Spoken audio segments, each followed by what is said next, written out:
Coming up on MCTV this week, over 1,000 alumni return to campus for homecoming, and we show you why living in the Midwest matters. This week starts now.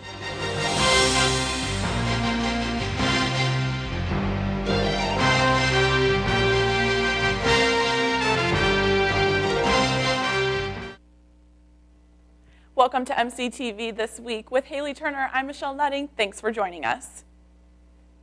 Why does the Midwest matter? Owen Russell is in the newsroom to show us an event that answers that question. Owen? Friday afternoon, students, faculty, and members from around the community gathered to hear about the Midwestern work ethic and why the Midwest matters. You'll have heard that expression a lot, Midwest matters. We say that because we do believe that Midwest matters. Representative Motive spoke on the advantages of the Midwest work ethic in comparison to the rest of the country. People take pride in their work. They feel a responsibility to show up for work 5 days a week.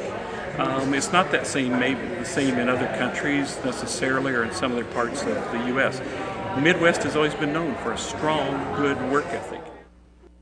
Moffitt went on to say that some of the strengths of the Midwest are the farmlands and the railroads. Haley? Last weekend brought Scots of all ages back to Monmouth College for homecoming. The annual Spirit Shout kicked off homecoming. With multiple organizations from campus in attendance, the competition started with President Maury Ditzler's cheer. Homecoming court was also announced on Friday night. Danielle Keita and Gavin Helpin are junior princess and prince. Kristen Wise and Ben Morrow took the honor of senior queen and king. I'm really excited. It's really a privilege and an honor. It's been fun. Pi Beta Phi and Zeta Beta Tau went on to win Spirit Shout. That I'm so proud of everyone, and we definitely had fun doing it. Saturday morning, Broadway was closed down in front of Wallace Hall for the homecoming parade. We come every year. We love it here. It's a beautiful day today. We're real excited. The parade doubled as a float competition between organizations on campus. First place was taken by Pi Beta Phi. Many other events occurred this past weekend on campus, including the Presidential Gala, a birthday party for the Wells Theater, and a chorale concert. Recently, a local resident anonymously donated a large collection of Native American artifacts to the college. Last week's archaeology lecture focused on this donation. Retired Western Illinois professor of anthropology Lawrence Conrad came to speak on how this donation will help us to better understand the people who lived in Illinois before it was settled by Europeans. You know, Monmouth is very lucky to get it, and the whole archaeological community is lucky that it's being preserved, not taken to auction and sold off and dispersed and lost, and it's a very good day for archaeology. Taking a look at some events on campus this week. Crimson Mass's newest production, The Vagina Monologues, begins Friday, October 22nd at 7:30 in the Witt Theater of HT. Shows are also on Saturday at 7:30 and Sunday at 2 p.m. Tickets are on sale now. On Saturday, WMCR and SOTA are hosting the Blackout Party from 8 p.m. to midnight on the Dunlap Terrace. And After Hours continues tonight with a Fear Factor eating competition and Halloween games starting at 9:30 in Scotland Yard. Coming up in sports after the break. The football team tries to keep their playoff hopes alive against Lake Forest.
Welcome back. The Monmouth College Athletic Hall of Fame, or M Club, inducted 4 new members this past Saturday as a kickoff to homecoming festivities. The 27th class to be inducted into the Hall of Fame included Bob Tucker, a 65 grad, Gary Halls from 76, Jim Thornton from 82, and Dory Turning O'Reilly from 96.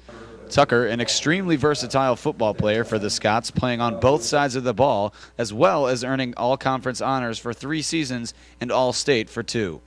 Tucker now serves on the Board of Trustees here at Monmouth. I'm really excited about this day, and it's something I'm going to look forward to and remember for a long time.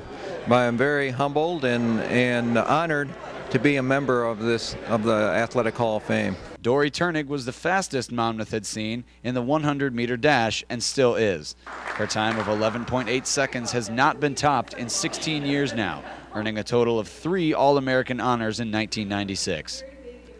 Jim Thornton, the record-setting sharpshooting basketball player from Chillicothe, still held the record with 10 points or more in his final 31 games, finishing his career with 1,151 total points.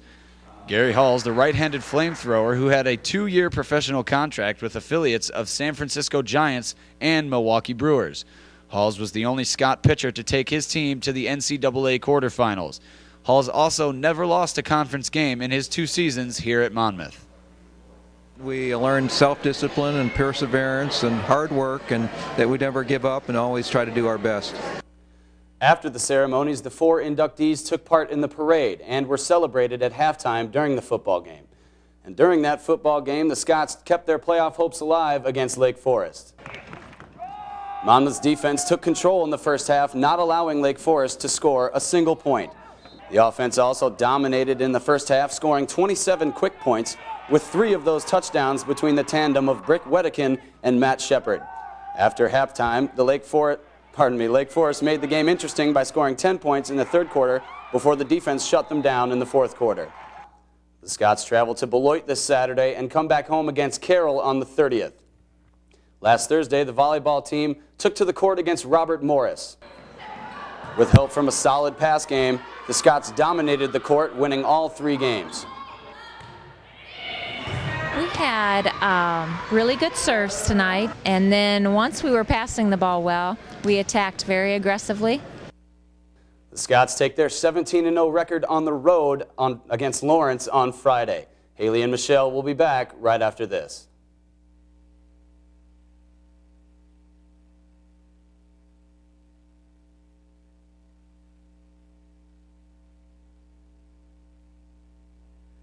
We hold these truths to be self-evident, that all men are created equal, that they are endowed by their Creator with certain unalienable rights, that among these are life, liberty, and the pursuit of happiness, that to secure these rights, governments are instituted among men, deriving their just powers from the consent of the government.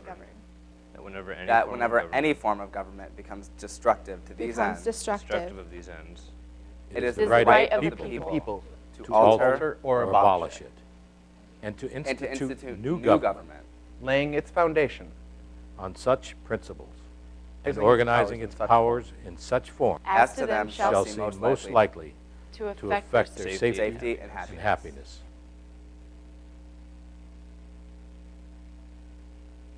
This is for God and the gays. Welcome back. Last Wednesday, Scotland Yard Moonlight is an all-request concert arena. Sponsored by ASAP, last week's after-hours event was dueling pianos. Students were encouraged to place requests for their favorite tunes, ranging from hip-hop hits to golden oldies.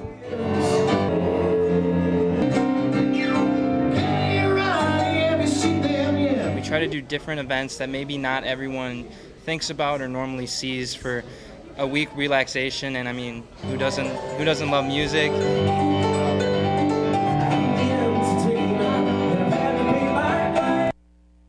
And that's MCTV This Week. I'm Ross Donnan. And I'm Haley Turner. Thanks for joining us, and make sure you tune in again next week for a new edition of MCTV This Week. And I'm Michelle Nutting. You can also watch us on the web by going to monm.edu/MCTV. Don't turn the channel just yet. There's a new episode of Fusion next. We'll see you next week.